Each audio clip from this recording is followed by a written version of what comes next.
حضرت یونس علیہ السلام کے والد کا نام متہ تھا۔ حضرت یونس علیہ السلام ایک اللہ کے رسول تھے جنہیں شمالی عراق کے ایک شہر نینوا میں بھیجا گیا تھا جس کی آبادی 1,00,000 سے زیادہ تھی۔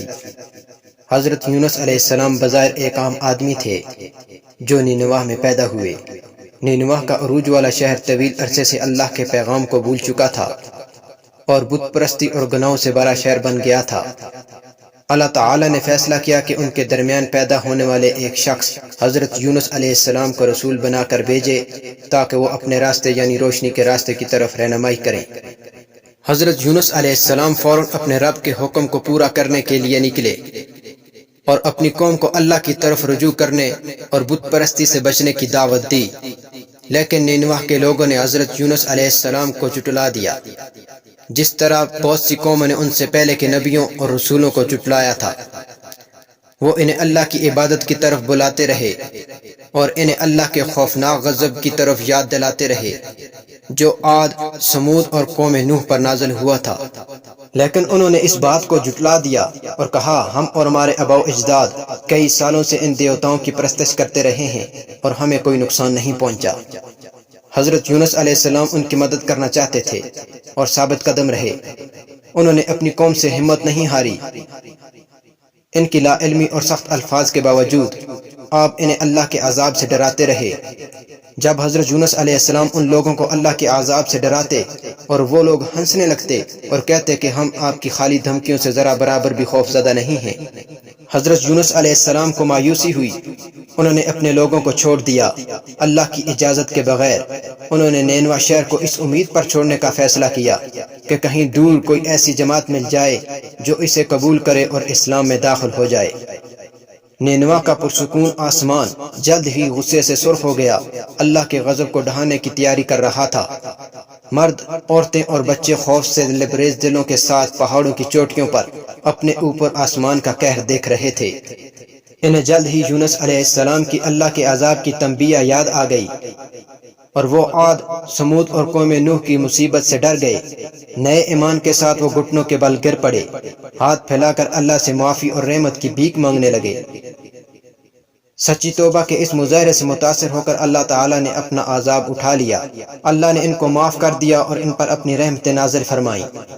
جیسے ہی عذاب ختم ہوا، لوگوں نے اپنے پیارے نبی یونس علیہ السلام کی باحفاظت واپسی کے لیے دعا کی تاکہ وہ انہیں اللہ کے راستے پر چلا سکیں۔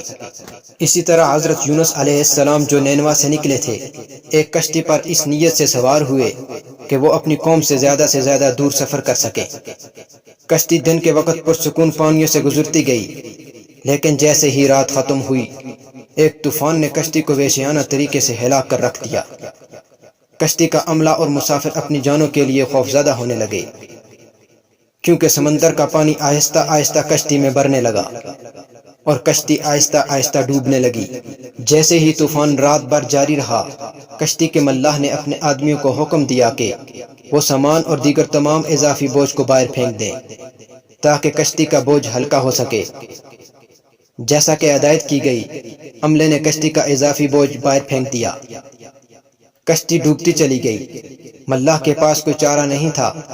اگر وہ اپنے عملے اور مسافروں کی جان بچانا چاہتا تو اسے ایک آدمی کی جان قربان کرنا پڑتی، جیسا کہ اس زمانے میں لوگوں میں ایک عام رواج تھا۔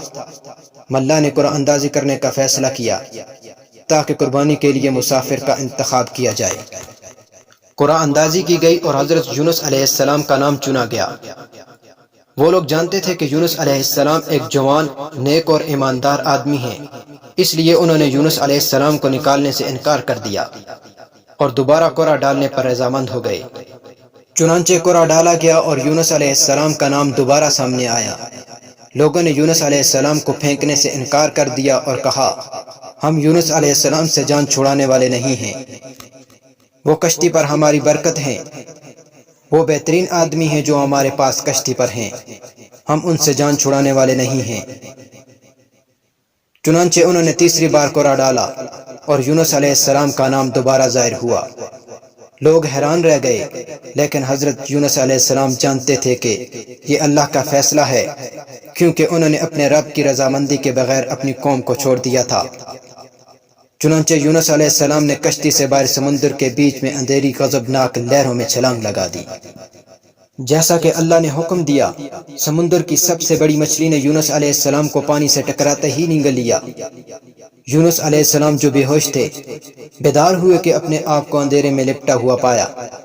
انہیں یقین تھا کہ وہ اپنی قبر میں ہیں، لیکن جیسے ہی ان کے آواز بیدار ہوئے تو انہیں معلوم ہوا کہ وہ اپنی قبر میں نہیں بلکہ ایک بڑی مچھلی کے پیٹ میں ہیں۔ مچھلی کے پیٹ کی گہرائی میں حضرت یونس علیہ السلام نے اللہ کو سجدہ کیا اور کہا، اے اللہ، میں تجھے ایسی جگہ سجدہ کر رہا ہوں جہاں سے پہلے کسی نے تجھے سجدہ نہیں کیا۔ مچھلی کے پیٹ میں پھر انہوں نے اللہ کو پکارتے ہوئے کہا کہ تیرے سوا کوئی عبادت کے لائق نہیں، تو پاک ہے، یقیناً میں ظالموں میں سے ہوں۔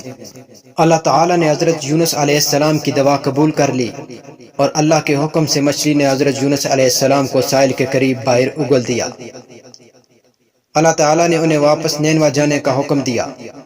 جب آپ نینوا پہنچے تو وہاں کے لوگ آپ کی پر اثر تعلیمات کی وجہ سے اللہ تعالیٰ پر ایمان لا چکے تھے، جس پر حضرت یونس علیہ السلام نے اللہ تعالیٰ کا شکر ادا کیا اور انہیں اللہ کے دین کی تعلیم دینے لگے۔